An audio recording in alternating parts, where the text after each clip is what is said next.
Elisha Otis is standing on a platform high above the crowd inside the New York Crystal Palace. Beneath him are spectators, machinery displays, and one rope holding the whole platform in the air. Then he gives the signal. The rope is cut. The platform drops, but only a few inches. A hidden safety brake bites into the guide rails and Otis is left standing unharmed. Elevators already existed in 1854. The question was whether anyone would trust one with their life. That short stopped fall helped make tall buildings believable. Long before Otis became famous, lifting platforms were already part of industrial life. Mines used hoists to raise ore from underground. Warehouses used them to move barrels and crates between floors. Factories lifted raw materials, finished goods, and heavy machinery. Docks used vertical lifts to handle cargo where ramps and stairs were too slow. These machines were practical, but they were not reassuring. A platform might be suspended by rope, chain, or cable, with a drum or pulley doing the work above. If the lifting line held, the load rose smoothly. If it snapped, there was often nothing between the platform and the bottom of the shaft. That danger was not theoretical. Ropes wore out, chains could fail, loads could shift, brakes and controls were crude, and many hoists were built for work sites where risk was treated as part of the job. A falling platform could destroy goods, injure workers, or turn a shaft into a deadly trap. For freight, the risk was easier to accept. A crate of fabric or a load of coal could be replaced. Even if damage was expensive, the machine still saved time and labor. In crowded industrial buildings, moving materials upward by hand was slow, exhausting, and limited by human strength. Passengers were different. To step onto a platform meant trusting a machine that looked like a freight hoist and behaved like one. There might be no enclosed cab, no smooth start, no sense of control, and no guarantee that the rope overhead was sound. For most people, stairs felt tiring but predictable. An early elevator felt like a wager. That was the world Elisha Otis entered. He was not hired to invent vertical lifting. He was hired to solve a specific factory problem: how to stop a platform from falling when the rope that carried it suddenly failed. Elisha Otis came to the problem as a working mechanic, not as a celebrity inventor. By the early 1850s, he had repaired machines, built tools, worked around saws and lathes, and moved through the practical world of American manufacturing, where an invention was judged by whether it solved the problem in front of you. At the time, Otis was working at a bedstead factory in Yonkers, New York. The building needed to move equipment and materials between floors, and a lifting platform was the obvious answer. The dangerous part was not making the platform rise. Factories already knew how to do that. The dangerous part was what happened if the hoisting rope broke. Otis approached the question mechanically. If the rope failed, the platform needed to stop itself without waiting for a worker to react. His solution used a spring-loaded mechanism mounted on the platform. While the rope held tension, the spring stayed compressed. If the rope snapped and the tension disappeared, the spring pushed out locking arms or pawls into toothed guide rails along the shaft. The important detail is that the failure triggered the safety device. The same broken rope that would normally cause disaster caused the mechanism to grab the rails. That made the idea powerful because it did not depend on perfect maintenance, perfect timing, or perfect judgment in the moment. In patent drawings, the device looks plain: rails, teeth, springs, and a platform moving inside a frame. It does not look like the beginning of the skyscraper age. It looks like a shop floor answer to a shop floor problem built from parts a mechanic understood and could explain. That distinction matters. Otis did not invent the elevator as a concept. He made a convincing case that vertical lifting could be made safe enough to trust. Before his device, the elevator was mainly a useful industrial risk. After it, it could begin to look like a machine people might actually ride. The breakthrough was not only the mechanism, it was the confidence the mechanism created. And Otis still had to prove that confidence in public.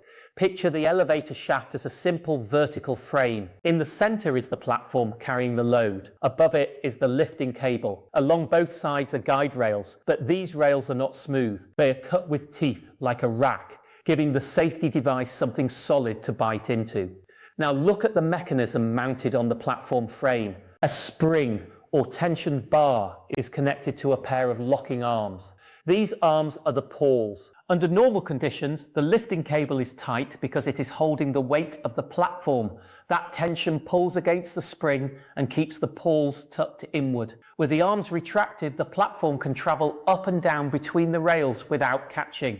The key is that the brake is passive. A worker does not pull a lever. A separate operator does not have to notice danger in time. As long as the cable remains under tension, the device stays open. The elevator moves like an ordinary hoist. Now cut the cable in the animation. The instant the cable loses tension, it no longer holds the spring back. The spring snaps the pawls outward. Those locking arms swing into the toothed guide rails on both sides of the shaft. Instead of falling freely, the platform drops only a short distance before the pawls wedge into the teeth and stop it. This is why Otis's device was such a strong idea. It did not try to make the cable unbreakable. It accepted that a cable could fail, then used that failure as the signal to lock the platform in place.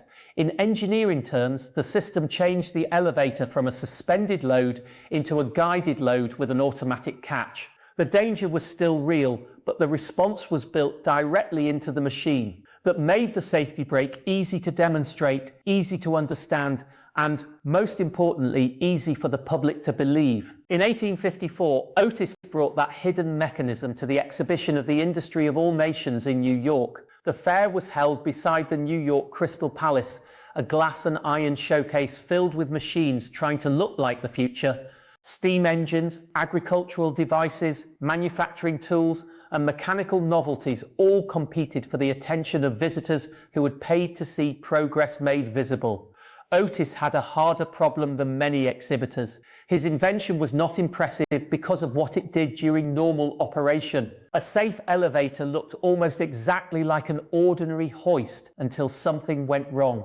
The most important part of the machine was a response to failure, and failure was the one thing nobody wanted to experience inside a shaft. So Otis turned the failure into a performance. He stood on an open platform that was raised above the exhibition floor. The crowd could see the guide rails, the suspended platform, and the rope holding it in the air. Then, at the critical moment, the lifting rope was cut. For a brief instant, the platform dropped. That small fall was the proof. The safety brake snapped into action, caught the rails, and stopped the platform before it could plunge.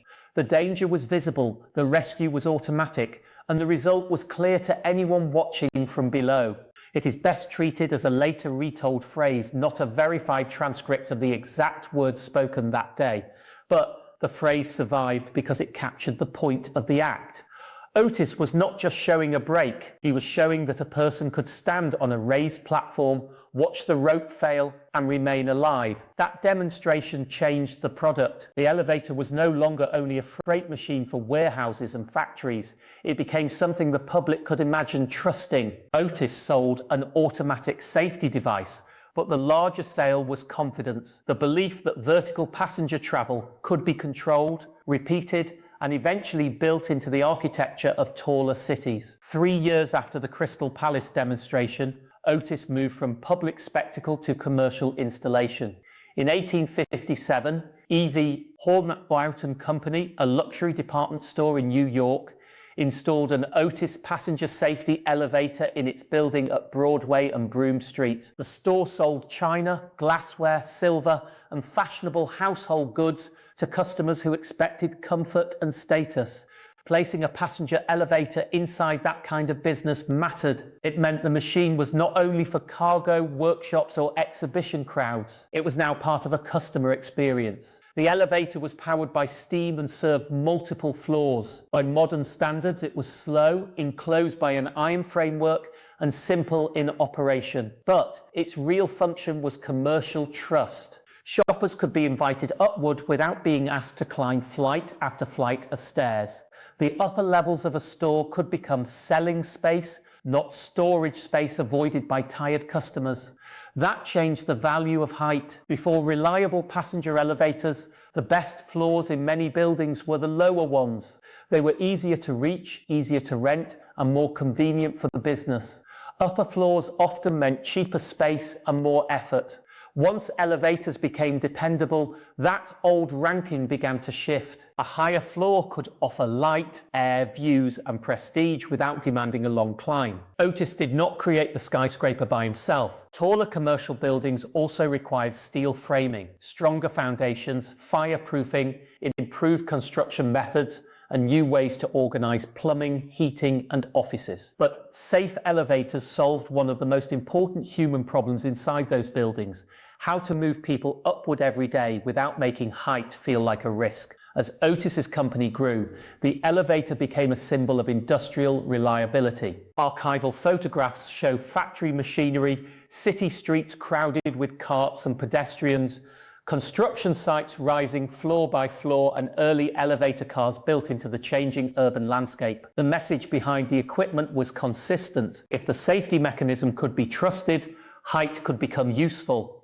And once height became useful, the city could begin to grow vertically. Today, elevators move through skyscrapers with counterweights, motors, guide rails, sensors, control systems, and layered brakes most passengers never see. Cities did not rise because of one invention alone, but they could not function vertically without trust in hidden safety systems.